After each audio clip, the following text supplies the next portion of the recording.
Good morning, happy Monday. Welcome to the Pitch Strike Chronicles. I am Uncle Tats here with Rob, and Donald.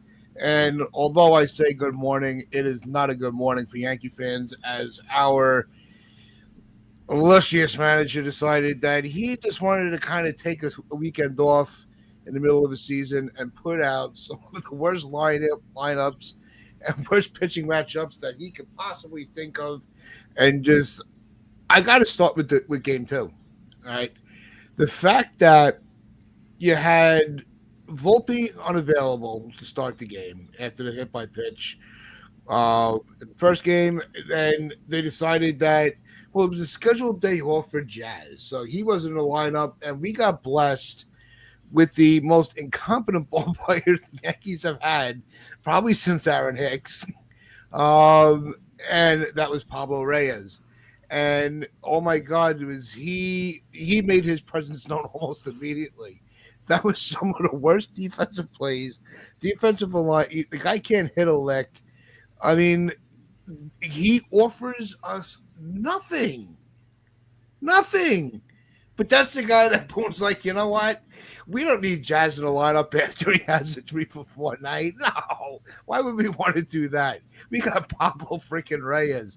Donald, I see you shaking your head. Your hands are on your, that has to be probably one of his worst moves that he's made.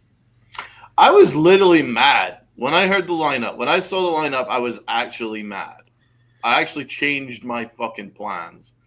And there's going to be a lot of swearing, so buckle up. But no, I mean, I literally changed my plans. When I read that Pablo Reyes and they took Jazz out the lineup, I was like, Ray, what's in the movie theater?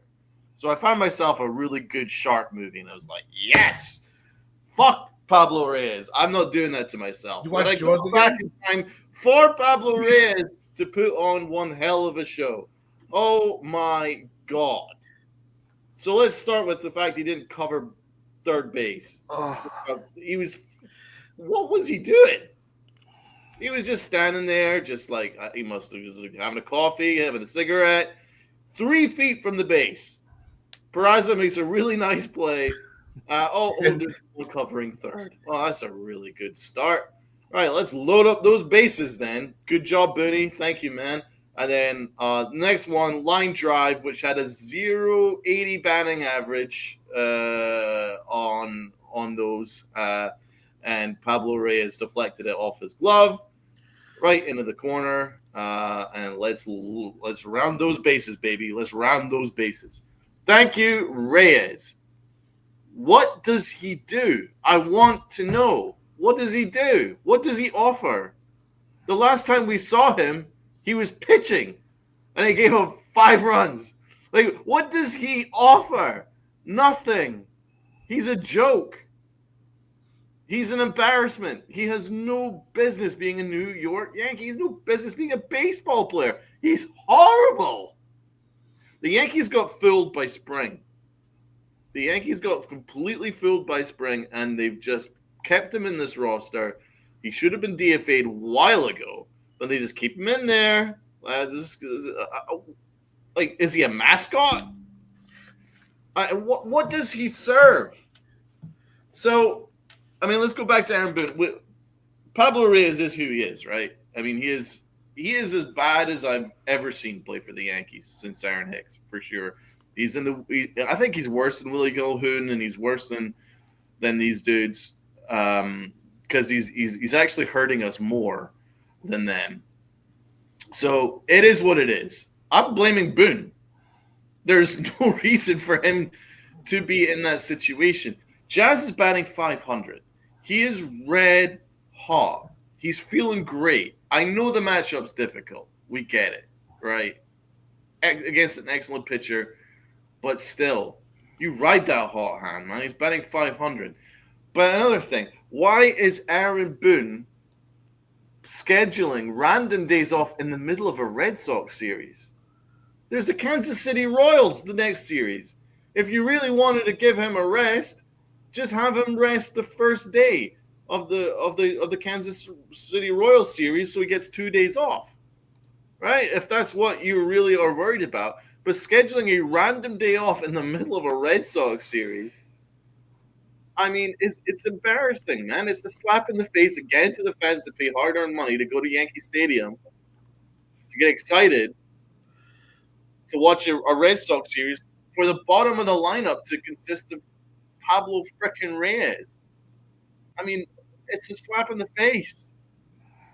You got to be smarter than that. If you know that Anthony Volpe is now just gotten hurt, you got to change your mind. You got to be like, right, I know I have this scheduled day off, Jazz, but could you move it to the Royals series because Volpe's out the lineup, so the bottom of our lineup is going to be considerably weak. Would that be cool? Of course, Jazz is going to be cool with that. I mean, it's just so stupid.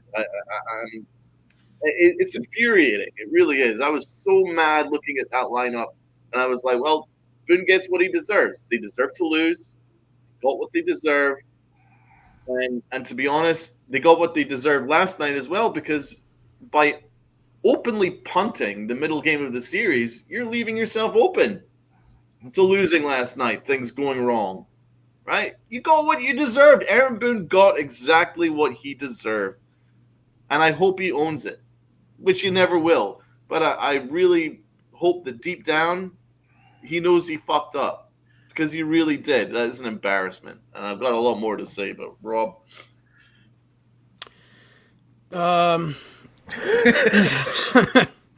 What is it you always say about Pablo Reyes? He's a worse terrorist than Pablo Escobar.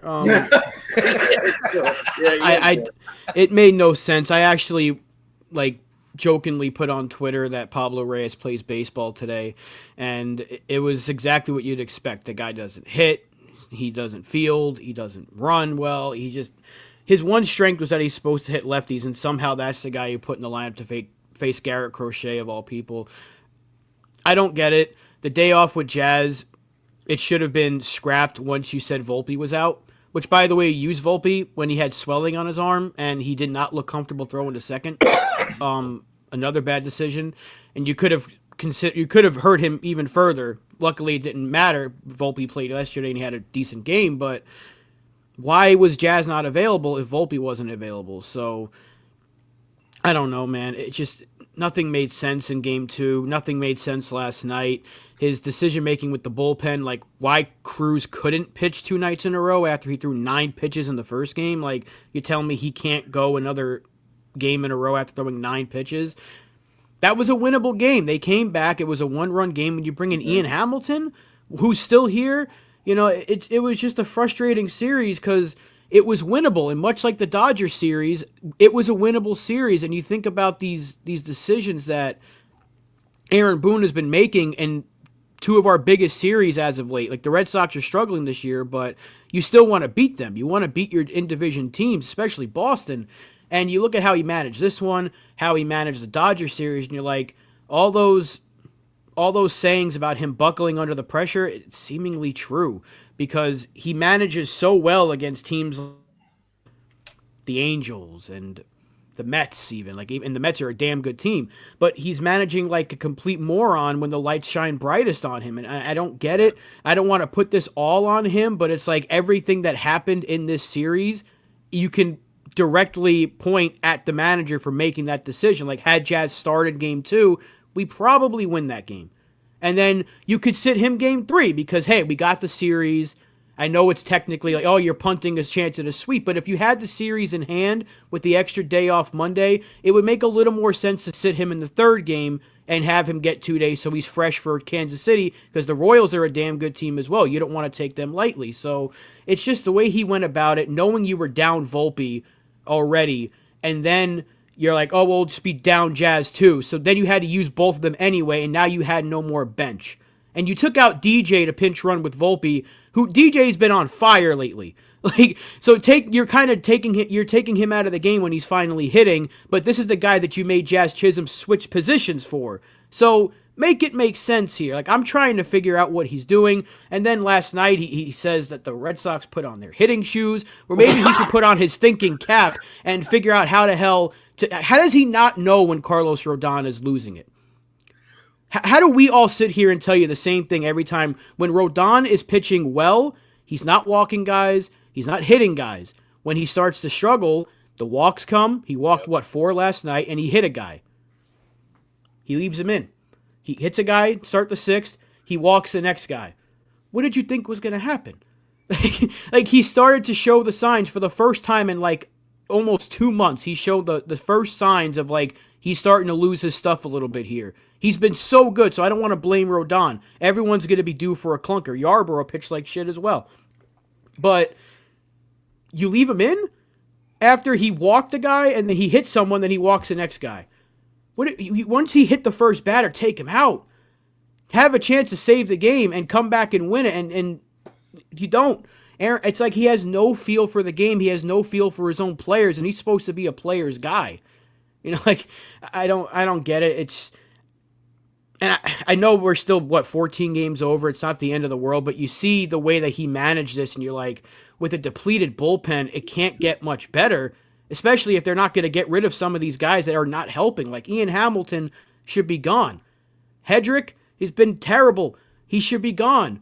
Why is Winnan still rotting in AAA with the .23 ERA? Where's Clayton Beater? Why are we not relying on him? Like, just none of these things make sense. Like, I'm sure it can't get much worse than what Hamilton and Hedrick have been doing. Loizaga hasn't been good. He's given up like 4 homers in his last 3 outings. So, like, I don't know, man. Just some of these decisions had me scratching my head, and I'm just like, this is Aaron Boone. Every time we get a little bit high on him, he reverts back to his factory settings. The strings get reattached to him, and he becomes a puppet again. And this is what we're seeing now. 2 of the last 3 series, he's managed like complete and utter garbage. And it's annoying. I mean, if Jazz or DJ LeMahieu is playing third base, this even says Jazz is playing third base without series line win. drive, then It's totally the Yankees win that game, because like 3 runs scored off that, and it had this 0.80 expected batting average. Boone saying it was a really hard play, really tough play, and then he excused it by saying, "Oh, there's been a lack of reps for Reyes." Well, who's in charge of that? Right? I mean, you're putting him in the hot corner against the Boston Red Sox.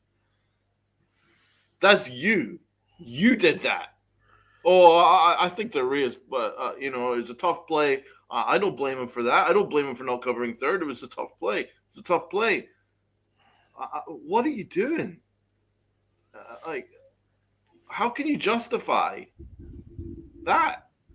But that it all comes down to, for me, the reason why the Yankees lost the series was it actually all started with that lineup. Hours before game 2. It all started from there, because it was just like a house of cards. It all just started to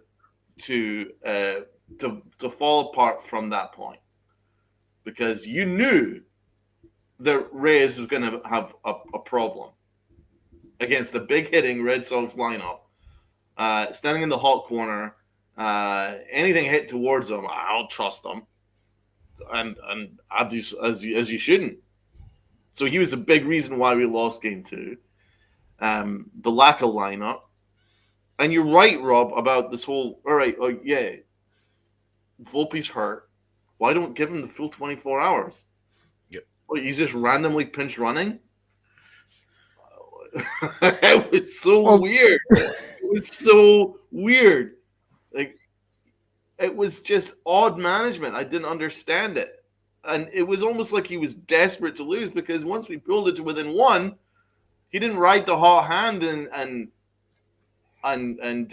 give himself a chance. He's like, oh, let's put in Ian Hamilton. Let's make it worse. Is it me, or just Ian Hamilton looks like he doesn't want to be here? His It's body just language because he's is fast right now, atrocious. bro. Sinkers ain't sinking. Sitting right in the top of the zone. Looks like he's throwing batting practice, honestly. Yeah. He's not the guy that we had before he went on the IL at all. No, and he's gotten hurt like 4 or 5 times since Yeah.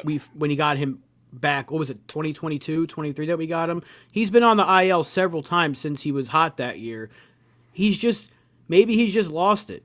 And I don't blame it. It happens. It happens to pitchers. Like he was hurt constantly. He didn't pitch for several years, came to us, had a great season. He showed flashes of it, but he's been up and down, off and on the IL. Maybe he just doesn't have it anymore.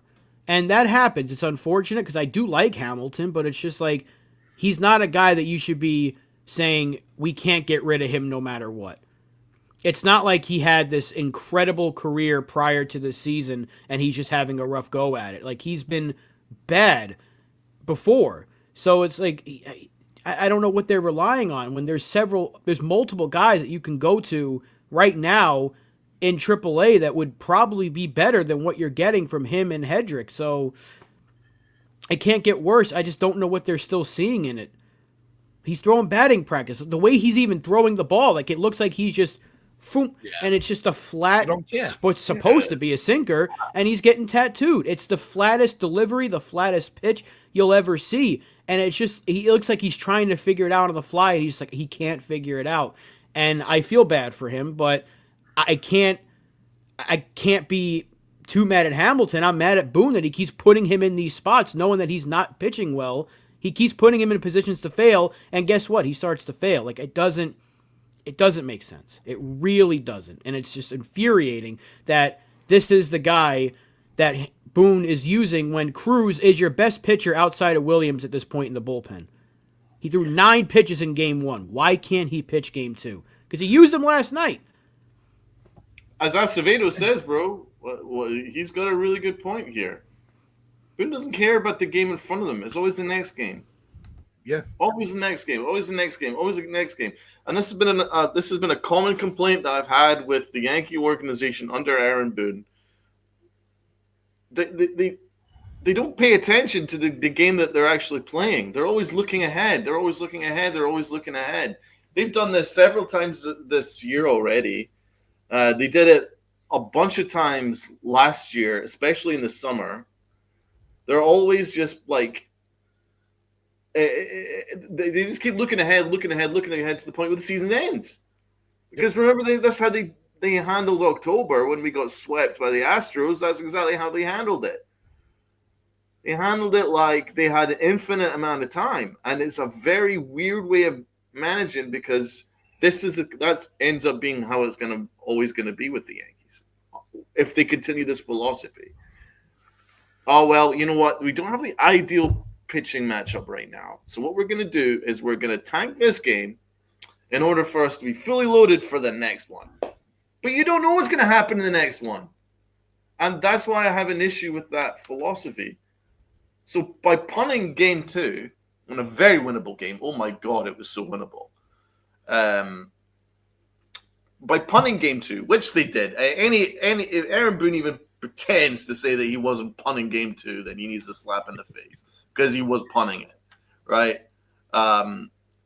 You punt game 2 to get into your ideal matchup because you got Rodon on the mound, great. But you don't know what's going to happen. Maybe Rodon's going to have an off day. Guess what he did? Had an off day? It happened. That's why baseball, you can't predict baseball. That's why you can't say a week before going, right, that's a win, that's a loss, that's a win, that's a loss, because you don't know. You don't know. You have to play the game. What did Joe Torre say to Brian Cashman? Never forget this game has a heartbeat. Joe Torre said it. That's probably why they moved on from him. But let's be fair. But he's right. You have to remember this game has a heartbeat. You don't know what's going to happen. You do not know. It's sports. You can't predict sports. You know? Anyone predict that Halliburton was going to knock down another freaking game-winning shot in game 1, coming back from 1,000,000 points down against OKC? You don't know. You can't predict these things. Sports has a life of its own sometimes. Especially baseball. Right? And especially baseball. Especially baseball. Stop trying to predict.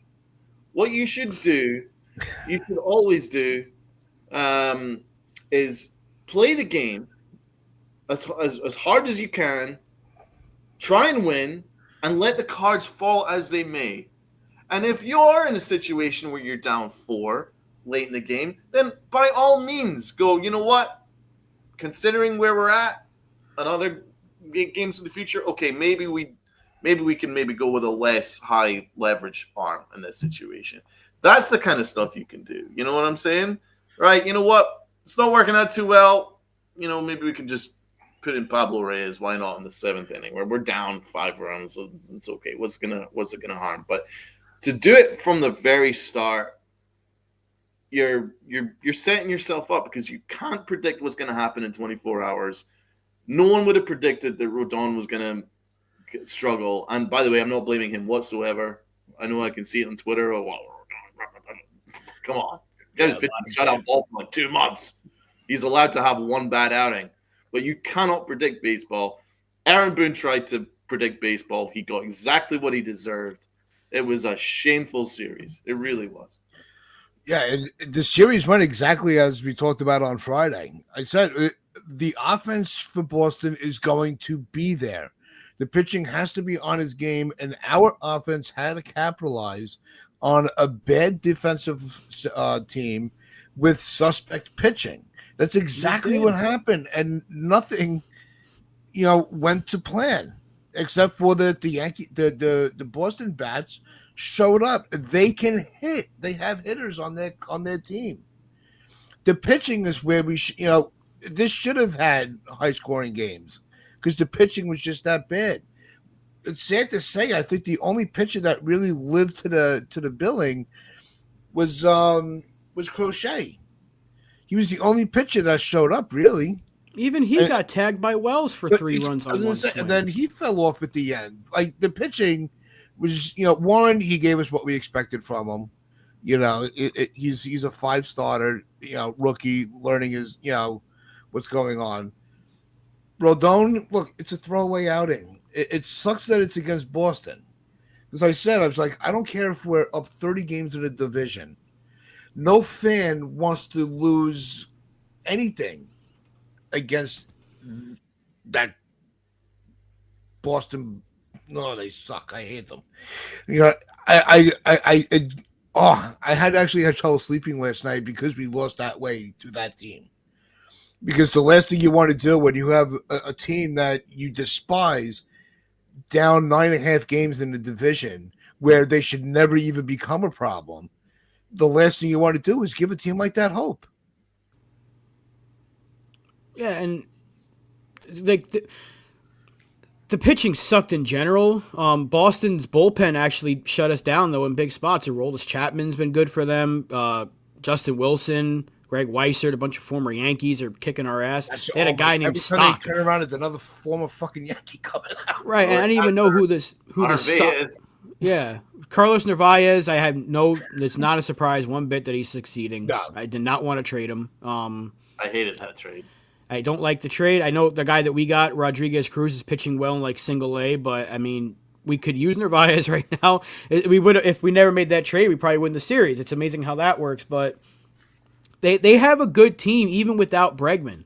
Yeah. It's just that they've run into some trouble because of their pitching, and had they had Bregman, we probably would have lost the series by a few more runs, but we didn't have a bad offensive series. We scored 9, 7, and 7. Usually that's good enough to get you a sweep with our pitching, right? But Aaron Boone's clunkers with the bullpen and Pablo Reyes being on the roster literally cost us the series.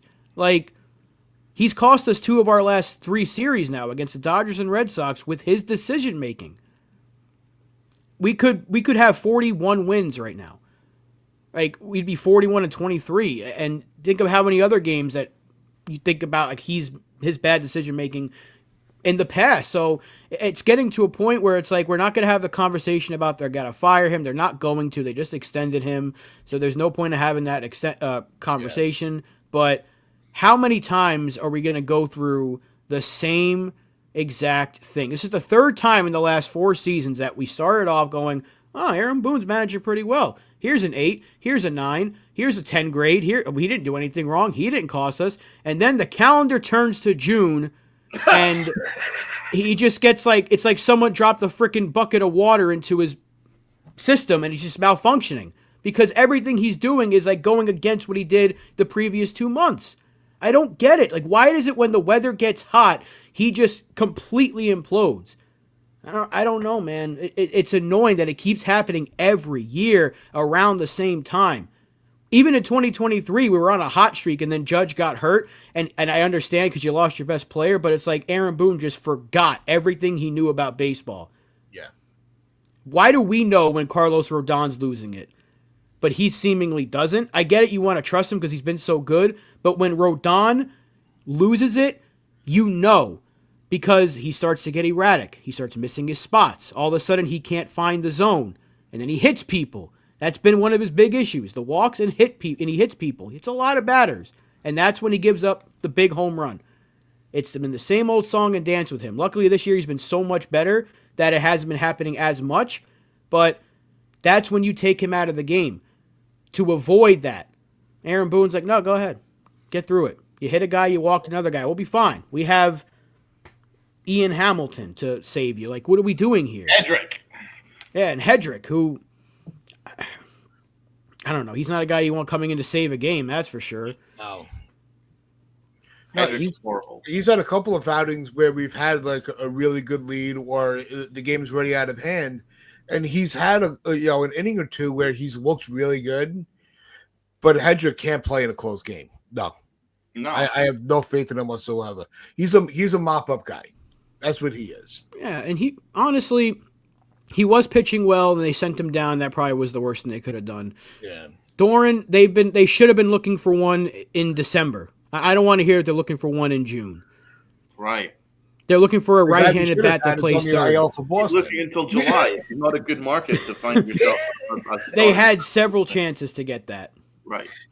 It's also not a good market to find yourself a starting third baseman because this is not when the trade market really is active. The trade market is active at the end of July. Yep.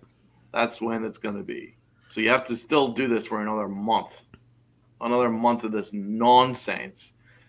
But going back to Aaron Boone briefly, because I do think we need to talk about this bullpen, and that's something that, like, I can blame Boone's management of the bullpen, but I can't blame him for the quality or lack of quality of middle relief arms. And there is a stark lack of quality in the middle relief. I can't blame him for that. I can look squarely at our general manager for that. But back to Aaron Boone, I don't understand this, that he's put himself in this position with his Jazz Chisholm, DJ LeMahieu stuff. I don't get it. Could someone please help me? Why is DJ LeMahieu playing second base? Why is Jazz playing third? Like, the DJ is a better third baseman, and Jazz is a better second baseman. Yeah. You saw it last night. I just Jazz want skipped the to throw. understand. I want to understand the rationale. DJ's range at second is bad. He's making the plays that are in front of him, but when he's having a range either side, he can't do it. Yeah, he's a half step behind. Right? His lower half ain't working like it did in his prime years, right? Like, put him in third base, he can still gobble everything up, and Jazz has got the range to play second. And he's a much better second baseman than he is a third baseman. You know, I mean, yes, he's better than Pablo Reyes at third, and he's okay at third, but he still kind of makes wild throws, as we saw. But I do blame Fox or ESPN or whatever the fuck it is now that's doing these games for interviewing him during it. But, you know, he still made a wild throw. I don't think he's the best third baseman. He's already had a similar situation where he didn't gobble up Volpe's throw the previous series. Exactly, this is like a complete remake of the World Series. Mm-hmm. I don't think he's a third baseman. I don't get it. Could you guys please help me understand what is the rationale to do this? Well, I don't think the error with Volpe. I mean, that was such a wide throw. Nobody, unless his arms had another foot to it, he was not catching that ball and keeping his foot on the bag. A-Rod just probably makes that play. Yeah. Well, yeah, but sure. I mean, it's A-Rod. I mean, right. Jazz is not Jazz. Nobody. Jazz is not A-Rod. Sorry, as much as I like Jazz. No, that is the line. That's the alignment to go with. Is DJ at third and Jazz at second. That is the way to do it. But it makes too much sense. That's why they won't do it. It goes against Boone's logic. If it's going to work 100% of the time, I'm not doing it. And plus, if he actually has a competent infield alignment, how is he going to get Reyes into the games? So he's got to figure out a way to get Reyes in because he's got to do something to piss us off every day. That's Boone's logic.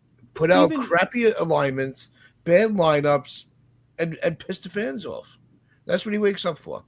But even Aaron Boone himself just said the other day that he hasn't played a lot. So he wanted to get, so it's like he's not doing his best to get Reyes in the game. A rubber duck could play a better third base than Pablo Reyes at this point. So like it's there's no need to get Reyes in the game, but there was also no need to put Jazz at third.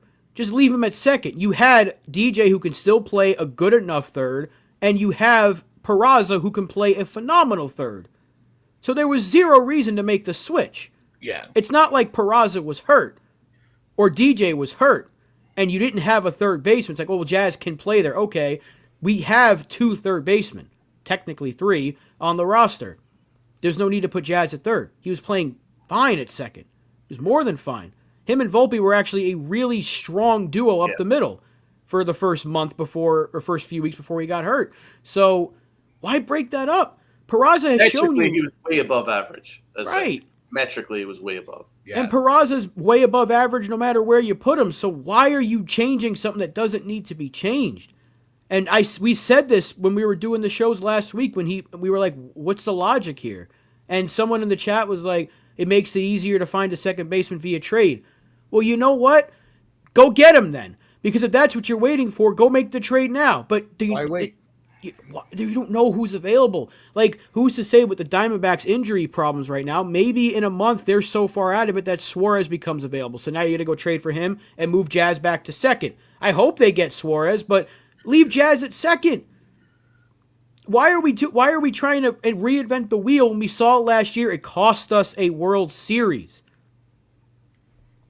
A bad defensive alignment cost us a World Series, and Aaron Boone's like, you know what I feel like doing? Let's go back to it. Let's run it back. Why are we doing this? Like, the one thing we were praising is like, you know what? This team may not be as good without Soto, but it's going to be more well-rounded because everyone's in their right position. Jazz was where he needed to be at second. You had Goldschmidt at first. Volpe's a great shortstop. Everyone was where they needed to play. The only thing was hoping that Dominguez could take to left field. And slowly but surely, he's getting a little bit better as the season goes on. You had everyone in their proper spot. And Aaron Boone said, no, I don't like that anymore. I want to change it up. And guess what happens?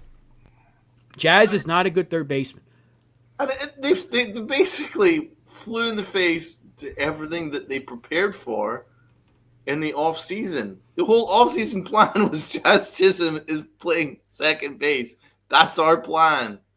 And you know, it was rumors and then there was articles. This was their plan all along, right? When they made the trade for Jazz Chisholm's going to play second base. This was their plan all along.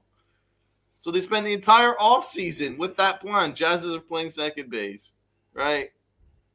Spring training, the whole spring training, Jazz Chisholm was playing second base.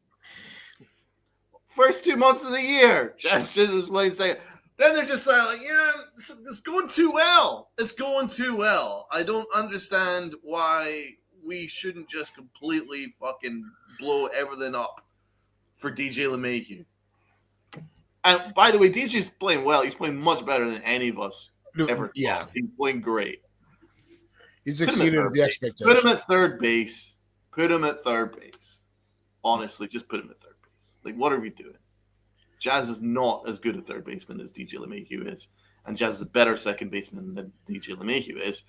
Thus, it kind of makes a little bit of rational sense. You know? A little bit. That's why you just switch those two, and it eliminates your infield problem right there. Because, you know. It's too simple. I know. And that's the problem. No. It just doesn't. It just doesn't make sense of why he just no. Every fan is saying the same thing. Every channel on YouTube that does Yankee talk is saying the same thing, but nobody in the Yankee organization sees it. They don't see that there's a fundamental problem on the infield that is so easy to fix because you already have the pieces. All you got to do is just switch two freaking people. Problem solved. Right. I just want, to be honest, the media needs to be doing their job because that should be the first question asked to Aaron Boone. What is your rationale for having DJ LeMahieu playing second, Jazz playing third, when both are better the opposite way around? I want to know that. And if he can give us with a straight face a rational explanation that we can digest, going, well, okay, the Yankee manager has given us a reason for his insane decision, then okay. Well, no, okay, but it's better than radio It makes it easier pill to swallow. and just going ahead and doing it anyway. I would much prefer some rationale. Just give me some rationale. If the rationale is, you know what, DJ says he's more comfortable playing second base because there's less movement and it'll be easier on his lower half. That was our plan. Then listen, at least there's a rational explanation, but there isn't a rational explanation as of right now. No one asked him these questions. And he's just going ahead and doing it, and it's insane. Like, it doesn't make any sense, and it's hurting us. It is hurting us. It's hurt us the last couple of games. It really has. Yep. Just swapping it around would change this thing. And by the way, what has Brian Cash been doing? How is Pablo Reyes the best backup infielder that you could find? You could scour the waiver wire, and I guarantee you will find a better defender sitting unemployed than Pablo Reyes, who does nothing. What does Boone Rob call him? A negative 5-2 player. I'm sure you could find someone better than a negative 5-2 player just sitting unemployed in the waiver wire. They have one in Scranton. Just saying. He's on their 40-man roster. I've been talking about him for weeks, and Doran's been bringing him up earlier in the chat. Jesus Rodriguez has like a 400 on base in AAA right now. He can play everywhere on the field. Why is he not on the team? Why is he not taking the Cabrera role, and why is Pablo Reyes still here? Because I can guarantee you Jesus Rodriguez makes a better play at third than Pablo Reyes. Yep. It makes too much sense. You have guys in AAA that can probably help you out, or at the very least do better than what some of the guys in the Major League roster are doing right now. How many times have I said Alan Winnen's name since spring training, and he's still rotting in AAA with a .23 ERA? 0.23. I guarantee it's not going to translate to the majors. I'm not saying he's going to have that here, but it can't get worse than Hedrick or Hamilton, right? He has to be somewhat better than those two, at the very least. Like, the bar is hell when it comes to getting better than what we're using currently in the bullpen and on the bench. So, like, why not? What do you have to lose? DFAing Ian Hamilton and Hedrick? I'm sorry, I make that swap. And Pablo Reyes, I'm making that swap every day of the week. Yep. Right. You know, Let's get to this middle relief, bro, because this middle relief is a joke. I'm worried. Like, not short term, because, you know, the Royals aren't that good, and there's going to be some teams that aren't really going to exploit our weaknesses, right? But it still shouldn't overlook the fact that we have a weakness, and don't let, like, wins against these kind of smaller AL teams kind of distract you from the fact that this middle relief is a problem. It's a whole ass problem. If you have the ambitions that the Yankees say that they have, then this middle relief is a whole ass problem, and they need to be being active about it. Hamlin's a problem. Hedrick's a problem. Loizaga looks like a problem. Those are three guys that were used pretty heavily in this series, and here's the thing, man. Like, we basically now need our starters to go 6 innings, have a lead in order for us to have a chance, so we can then go cruise 7, and then lighter 8, and then have Williams 9. But if we're not winning after 6 innings, then we're in a bit of a situation, because then you're going to have to go to this middle relief, you know? And that's going to be a problem. If our starters aren't giving you 6 fantastic innings, and by the way, Schmidt hasn't really. He's been kind of Yarbrough kind of sucked. Warren sucked for last couple of games. You're not guaranteed to get 6 fantastic innings. You're going to get it from Fried and you're going to get it from Rodon, but from the rest, a little bit. Schmidt should be okay, but not amazing.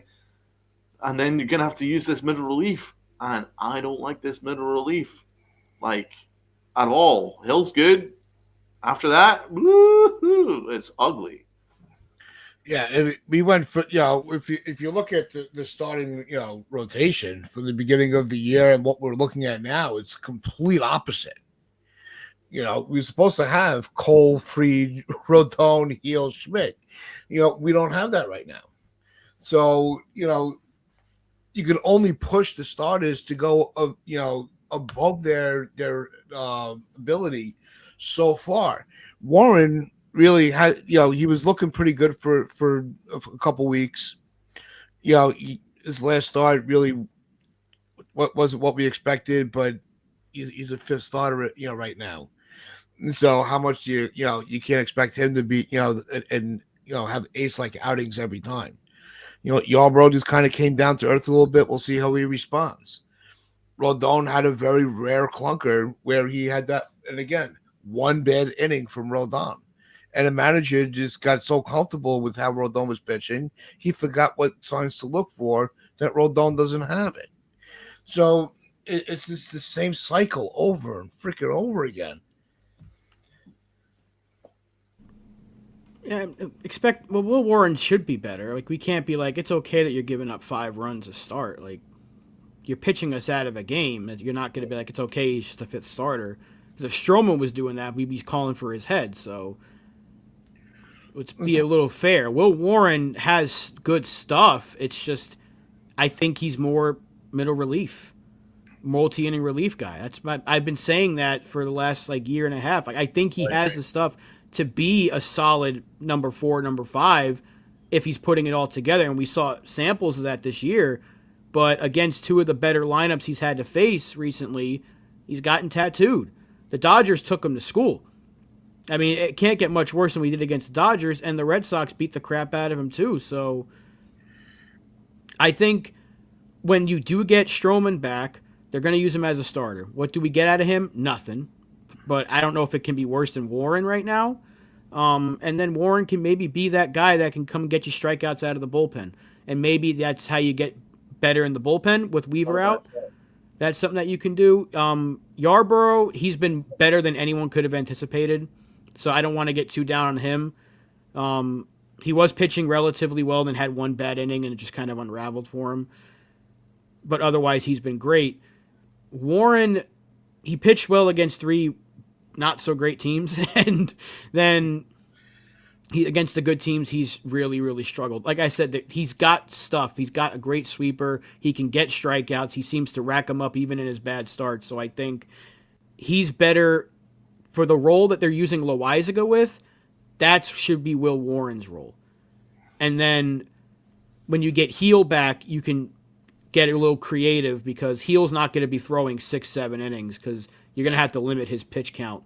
So that's where Warren could come into play for multi-innings out of the bullpen. And even Stroman could be kind of a piggyback guy as well, or you can start Stroman, use Heel, things like that, just to keep guys limited and keep guys fresh. But for now, you kind of have to hope Warren gets better. Yarbrough has been more than fine. I don't think it's one bad start from Rodon. Fried's been an ace, and Clark Schmidt's been exactly what you'd expect. 5 to 6 innings, 3 runs or less, and he's done that every single time out there. So you just hope that it gets better for Warren, really.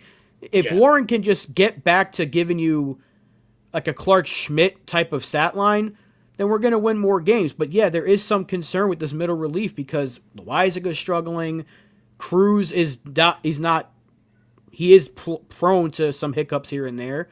Yes. So it's like, how do we get the ball to Devin Williams, who, by the way, is not the cleanest closer in baseball anymore. So he did have a great outing the other night, but otherwise he's been really rough in the 9th inning. So it's not like there's a sure thing in this bullpen right now, and that is a bit scary. Because even Tim Hill, who's been great in these situations, he gave up one last night, I believe, or I don't know if he got out of it or not. But so it's like there's a lot of shuffling with the bullpen. There's not enough consistency, and just by losing Weaver, it took away so much of our strength by losing that's one the guy. problem, man. That's what I was worried about. It has a domino effect because now you're asking guys to step up in their roles, move forward in their roles, increase leverage in certain roles that they have no business being anywhere near. I'm sorry, but Hedrick has no business being anywhere near high leverage situations. Neither does Hamilton right now, and that's what we're forced to do now with Weaver out for 2 months. That's a long time. That's a lot of baseball. Yep. And like it needs to be a hell of a trade deadline. But I like going back to Warren. I agree. I think that he is a middle reliever because he throws like 5 or 6 okay pitches, right? But if he was a reliever, you could cut that down to like his best 2 or 3. You know what I'm saying? And I quite like his slurve. I quite like the movement on certain pitches. His slurve, his sinker, these kind of things. I think there's some nice movement there. His two-seamer is reasonable. But he also leaves like pitches hanging over the middle of the plate as well because he just throws so many. He throws so many pitches. I think that putting him in middle relief once we do have a full deck of cards in the rotation, I think it would probably be beneficial to him because he does have strikeout stuff. He's shown it in the rotation. I just think he throws too many pitches, and too many of them are completely average. But there's a couple that are decent that has upside, and I think if you stuck him in a middle relief role, you can emphasize the pitches that have upside, and it should be able to generate some outs as a middle reliever. Long term, I don't see him as a starter for the Yankees. Maybe for another team like the A's or something like that, but or Pittsburgh. But for the Yankees in a pennant race, I don't really see him as a guy that you want to send out there every 5 days. Yeah, and look, we've been having so much fun ranting with all you guys.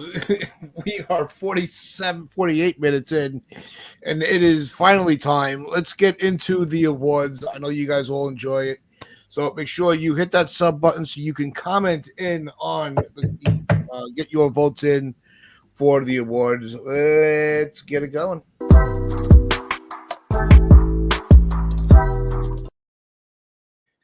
Oh boy! All right, let's get moving on this one. The MVP / All Rise Award. I mean, I'm actually tempted to give it to Devers because we lost the series, and I really struggle to give any Yankees that lose these kind of series an MVP, but I'm gonna have to give it to Aaron Judge, man. He just continues to carry this thing. To be fair, we hit pretty well, so there's not going to be too many wrong answers if you guys want to go with another option. You know, there are some decent options there. I think Aaron Judge had a really good series. Obviously, had the 2 home runs, and you know, he shut up that guy. That was that quote. Although that quote has been overused, I'm sick of hearing about it. It's really not that big of a deal. I don't care.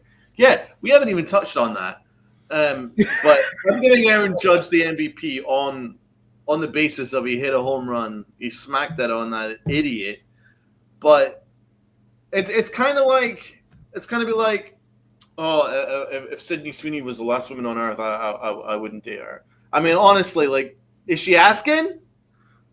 You know, like, are we asking you, bro? We're not asking you if you want to be a Yankee or no. We don't care, right? It's the same thing. And all I heard in that whole broadcast was this quote. I don't care. Boone was asked about it. Judge was asked about it. Jazz was asked about it. Why? You know yeah, what we I'm know, saying? Doran. We know. Doran, you're a moron if you didn't pick up what I was saying. Right. Sydney Sweeney is is my hero. No. We know someone who's buying that soap. Ron, you need to honestly, bro, you honestly think, oh man, you are drunk. My God. 10, 11 in the morning. Where are you? Oh, Lou. Right? In this instance, the Yankees are Sidney Sweeney. Pick up on it, Doran. Right? Anyway, threw me off track. I was getting rolling. Anyway. Wow, Tel Aviv, Jesus. But Jesus Christ, honestly, it was such a ridiculous quote. Everybody was asked about it. I don't care. To be honest, my personal opinion, good. Have that opinion, bro. You know? Cool. Because the reason why is I want a rivalry. I want teams that hate each other. You like that little the juice, yeah. Right? I like a rivalry. I like teams that hate each other. It happened right when we were all growing up. It was great. You know, absolute epic battles. And it would make these series more important and maybe discourage Aaron Boone from punting them if there was this kind of animosity like there used to be. So, dude, have that opinion. I don't really care. It's not a big deal to me. So anyway, I got on a rant about it, but I thought it was so stupid, and ESPN has to have better things to talk about. Like, it's not a big deal, and you're giving him more credit than he deserves. Anyway, that's my MVP, Rob. Aaron Judge. It was him or DJ, and I went with Judge. I had Judge too. He's just he's the MVP in any situation. Absolutely. Low key. Let's start with Rob. DJ. He had a really good series. You did. Yep, I had DJ as well. He's shut the haters up for the time being. So I want to enjoy this while we can. I'm going to give it to Austin Wells. You counted for how many runs did he account for in game 2, which Boone kept punting. But yeah, he basically accounted for like 75% of our runs or whatever. I'm really happy that DJ is doing well. Salute to DJ. But I'm going to give Austin Wells a shout out because he's been struggling, and he basically carried the team in game 2, and he was fighting a losing battle considering his manager was trying to lose the game. So I'm giving low key to Austin Wells. What about the chat? Everyone's going DJ. A lot of DJs in there. Let's go with the Clutch Award. Let's start with Rob. Hey, DJ again. He made it close multiple times, actually. Came through on multiple occasions, kept us in the game. I don't know how long this is going to last. DJ gets 2 positive awards. There wasn't many clutch moments. I guess I'll go with DJ again. Mm-hmm. Tats. Yeah, my clutch, I actually went with Wells for game 2. I just thought, like we were saying, as much as he wanted to punt the game away, Wells was doing everything to change the manager's mind and actually put up a fight. And he's been really struggling at the plate. You didn't have, and then they benched him the next game, which is total bone. So I thought Wells, he was just he's starting to look a little bit more like himself. It's a good one, right? It looks like the chat is going with DJ in the clutch. Thus, Can't argue it. I don't think there's too much of an argument. Olo Can is a good one. Yeah, Narvaez. It's a very good one. But I hadn't given DJ an award yet, so I'm going to give him the clutch award. He was pretty clutch. I mean, heck, he did hit a home run, and he came up in big spots. DJ's been great. I'm really happy for him. So let's go with that one. Right. The next one, pitching award. Rob. Gave it to Devin Williams. He had a clean save. He was like the only pitcher that really looked good for us. So I'm not giving it to that abomination that used to close for us. I can't give him any positive awards. Fuck that guy. I'm going with Devin Williams. Yeah, I really didn't have anything down for the pitching. I thought it was really bad. Awful. But I'd have to piggyback on Rob because it was a clean save. So it might be the only one he ever has for the rest of the season. So I guess I'll give my pitching to Williams. Bro, there's no one I can give an award to. I'm almost tempted to make a lack of pitching award. Yeah, give that to everybody, really. I can give that to everybody, including the Red Sox. Nobody pitched well. Pitching, yeah, like Nobody Ken said, pitched well. Nobody pitched well. No one. I was impressed by nobody. That's impressive. I might as well just give it to Garrett Crochet, even though he wasn't that good. He gave him 5 runs, but it was his worst outing of the season for him. It was his worst outing of the season. It was still better than every other starter that came out there. It was a joke. What an awful series. Awful series. It was an abomination. So, yeah, the lack of pitching award goes to everybody. Right. You're my boy, Blue. You're my boy. As it pains me to go with this one, who honestly do we go with the You're My Boy Blue award? Rob. I gave it to Judge again. Comes through it, all that nonsense about the pitcher who I didn't even know existed until last night, talking about how he doesn't want to play for the Yankees. Good for you. I don't care. Everyone made a big deal. It should never have been a big deal. He's not saying anything that's newsworthy, and Aaron Judge could have put a statement very early, and he did. And the Yankees didn't want, or Aaron Boone didn't want to follow up with that statement. But Aaron Judge, 2 homers. He continues to be the best player in baseball. His slump, he's still hitting like 395. So I do love Narvaez. I just hate seeing him wearing those colors, you know. Yeah. Like, it pains me to see him having so much success for that team because we should have never have gotten rid of him. But it is what it is. My boy Blue is Devers. I love Devers. Devers is actually one of my favorite players that doesn't play for the Yankees. And I know I shouldn't say that for the Red Sox. I love the way he hits. That dude is a monster. Anything even remotely in his wheelhouse, it's going into the upper decks in right field. It's pretty impressive. So Devers is good. You know, he gets booed and stuff like that because he's a Yankee killer. You know, you don't boo people that are good. And he is good. So I know I shouldn't give any awards to a Red Sox player, but I've always kind of appreciated him. I think he's a really good player. And to be honest, if I were Brian Cashman, I would try and swing a deal for him because he seems to be a bit of a cancer in that Red Sox clubhouse because he's refusing to play certain positions. Maybe the Yankees can swing a deal because I would love to have that bat in the lineup. But Stevie B's got a good one there with Jazz.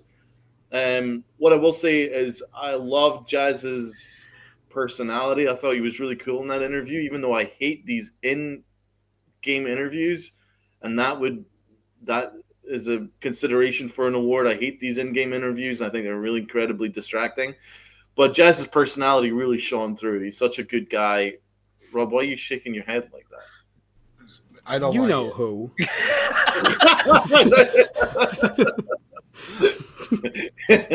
Right. Anyway, his personality is really he really shone through, man. He's a really good dude. So, I mean, I'm not going to hate on anyone to give him an award, but I'm going to go with the Red Sox guy because that guy's really good.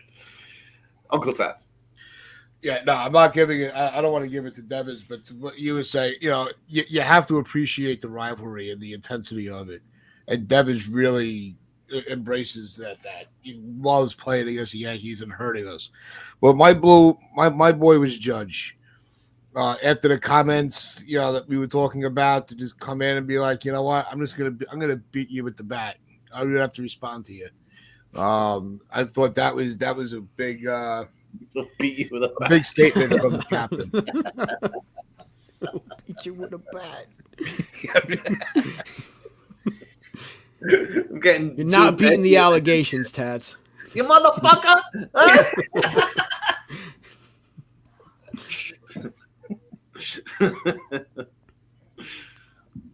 Oh. What's next? Are we on to the manager's grade? Because I can tell you, this will be fun. Do we even have to? I'll go with Aaron Boone. He got a -20 for his Dodgers series. He gets a -30 this time. It's twice now he's getting negatives, and I'm breaking my own rule. Fucking idiot. Like, the entire series was just atrocious. -30. Hitting shoes. The fucker hitting shoes. As bad as it gets, Uncle Tats. You got a 0.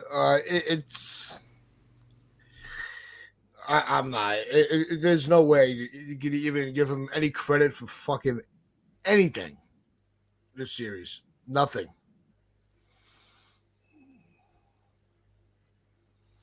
Yeah. What did I give him in the Dodger series? Like -1903. Honestly,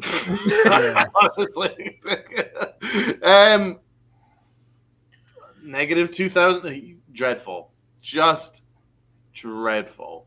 Embarrassing. As bad as it gets. Honestly, everything he touched was awful. Everything he touched was awful. And then he comes out and says they had their hitting shoes on. Oh, the Red Sox had their hitting shoes on this weekend. Fucking stupid. Like, honestly, should wear a dunce cap for that one. We're adults. Stop speaking like you're speaking to a bunch of kids. You know, they had their hitting shoes on. They're like a top 6 offense in baseball. You look at it. I know that they're below 500, but it's because their pitching is abysmal. They are a good offensive team. And maybe if the Yankees actually took them seriously, we would have won that fucking series. But they are a top 10 offensive team. The Red Sox can hit. Maybe not in high leverage spots, but they did in the fucking series, but they can hit. So this idea, they have their hitting shoes on. Stop being a fucking clown. Stop being a fucking clown. Take it seriously. Take these series seriously, for the Christ's sake, because we do. Honestly. Embarrassing. Fuck off. Right. Next one. The L. God, we got a lot of them. Let's start with Taz. I gave it to the broadcasts. Yeah. If I had to see John Hamm last night one more fucking time, I swear to God. He's so good. I'm like, will you stop putting him on the freaking screen? There's a game going on. He's great. What can I say? He's a great actor. I'm not saying he's not, but he's not on the field. Why is he on the screen all the time? He's showing him more in the game, yeah. The interviews, oh my God. Even the middle game. Just, I'd rather watch freaking K on Yes. I really would. And that says something. Oh, it's bad if you want to watch Michael K. He clears. I can't with the ESPN and Fox. Horrible. And why is Schmaltz on the broadcast for Yankees Red Sox? You're talking about the biggest Yankee hater that ever had a mic in front of him. And that's those are the assignments that he gets. I give John Smoltz some credit. He's held a grudge for like 2 decades now. It's impressive. He can hold a fucking grudge. I give him a little credit for that. Otherwise, he's a piece of shit. But he can hold 1996. It's just been pure hatred. What do you say if you take away their best 2 players, their lineup's pretty mediocre? It's like, well, no fucking shit. It's like if you took away Ortiz and Ramirez from 04's Red Sox lineup, it wouldn't be that good. You dope. Comments about the dimensions of the park. Yeah, I hate that guy. A home run out of 5 parks, and they had to correct him that it was 29 parks that home run. Yeah, let's use his logic. Take Andrew Jones and take Chipper Jones and Greg Maddux out of the Atlanta Braves of the 90s. Maybe they wouldn't be that good. Oh, wow. And we still swept him in 99, so he can shove it up his stupid fucking ass. God. Yeah, that's my L. Dude, what about the best bit was John Smoltz going, My prediction is that would only be a home run in 2 ballparks or 3 ballparks, and it actually came out statistically it was but 27, 28. You fucking idiot. You fucking imbecile. You fucking imbecile. Honestly, another one that needs to take his job seriously. You are an announcer. Be prepared. Don't just hate for 3 hours. Provide some kind of analysis. Just sitting there just hating. I mean, honestly. But just abysmal. Abysmal. Michael Kay, and I missed them. I missed the Yes Network. That's how bad it is. Because Fox was garbage. And ESPN was as bad. I don't know if it was as bad as Fox, but it was right up there with those stupid in-game interviews. My L, I'm have to give it to Pablo Reyes. I was considering him for the Aaron Hicks Award, but I got another one for him. I was debating the L because I really want to give the L to the Red Sox celebration with a fucking Cookie Monster fucking hat that they wear when they hit a home run. What the fuck is that? Hey, what are we doing here? It's their mascot, but it's stupid because they were down like 7 runs when they put that thing on their head. Good God. Looked like something from Sesame Street. So, I was going to be my L for a long time, but then Aaron Boone's like, oh, don't worry, bro. Don't worry. I got you covered. I got you. I got your awards covered.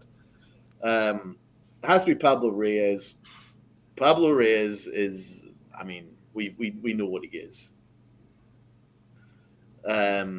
He is an abomination. He's an abomination. He does nothing well. He is horrible at everything that he touches, and the Yankees are obsessed with him.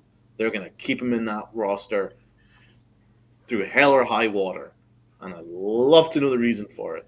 In fact, I don't want to know the reason for it. Anyway, he is a disgrace. He is a worse terrorist than Pablo Escobar, and he's one of the worst Yankees I've ever seen. Flat out.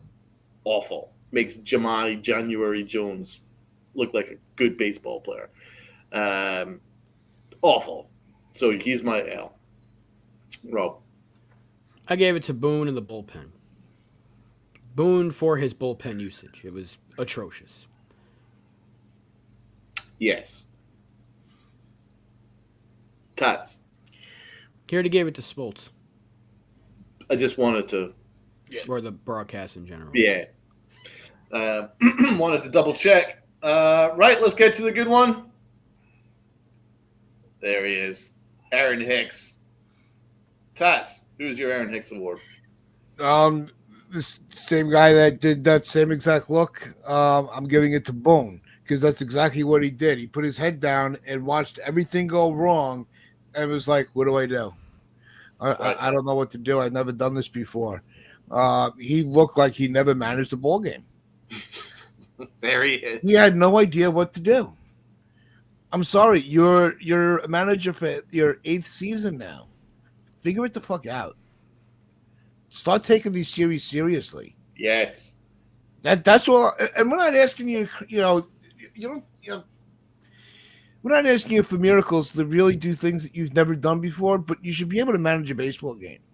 You should be able to understand the levity of Yankees Red Sox. You're in the storybook for it. You're a highlight reel for Yankees Red Sox. He's got to do better. You are Aaron Hicks right now. Absolutely, Rob. Pablo Reyes gets my Hicks award. Every time he steps on the field, I want to puke. He's terrible. He's just terrible. -5 to a player. He's -5 to a player. He's really bad, and he is that bad. The fact that they have to get him playing time in some capacity is a joke, and every time he steps on the field, something goes wrong. And he actually had an RBI in this series, which is hilarious to me. But, he's arguably the worst Yankee in the last 10 years. And that's saying something because we've had some bad players. Donaldson, Hicks has an award named after him. it might be the Reyes Award with the way this is going. Like, he's that freaking bad. Aaron Hicks was never this bad. No, you're right. He was never this bad. Yeah. Yeah. There's this clown. My Aaron Hicks Award is Aaron Boone. I actually don't really want to give him this amount of hate because he's such a good dude and he's a really good dude. But it's impossible to not criticize what he did. It was a horrible series. His bullpen management was ridiculous. Actively punting game 2 while game 2 was going, and while it was a competitive game, he was actively trying to punt it. I don't know what kind of management that was. It was insane. Take it as seriously as these guys took playing against the Red Sox. A-Rod was a Red Sox killer. Derek Jeter made a career out of killing the Boston Red Sox. Take it as seriously as those two dudes. Seriously, because Aaron Boone treated it like it was any old series. Oh, we're just going to a random day off for Jazz Chisholm, even though we don't have an infield for game 2? Yeah, you're getting a random day off. I could have given it to you. I could have given that to you when you're playing the Royals, but no. Why do we care? It's the Reds. Who cares?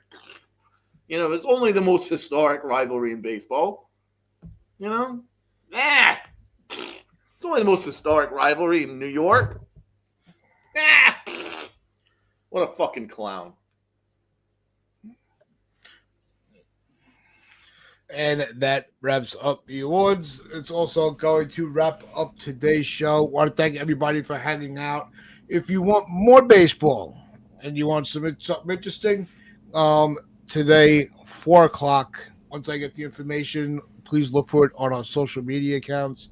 I'll be putting it out there, but on New York Mania's channel, I will be joining him and Ken. We will be interviewing Jobber Chamberlain, which is going to be really fun. We're hoping to also have this extended to have him join us on our show for all of you, as well as the lines of communication are opening up with Jobber. We want to have him come on with us, but I'll be on their channel on the panel to interview Jobber, so look forward to that. That'll be today at 4. So make sure you keep an eye on our social media on Facebook, Instagram, and X, as the links will be shared there. He's a great guy. Great guy. Definitely, yeah. He's a lot of fun to talk to. Yeah, he is. So make sure you tune in later for that. So with that, make sure you hit that like button, hit that sub button, share this out, your friends, your family, the strangers on the corner. So this is Pinstripe Chronicles. We hope you all enjoy the rest of your day. Wear those pinstripes of pride and play hard. Play harder than Reyes does.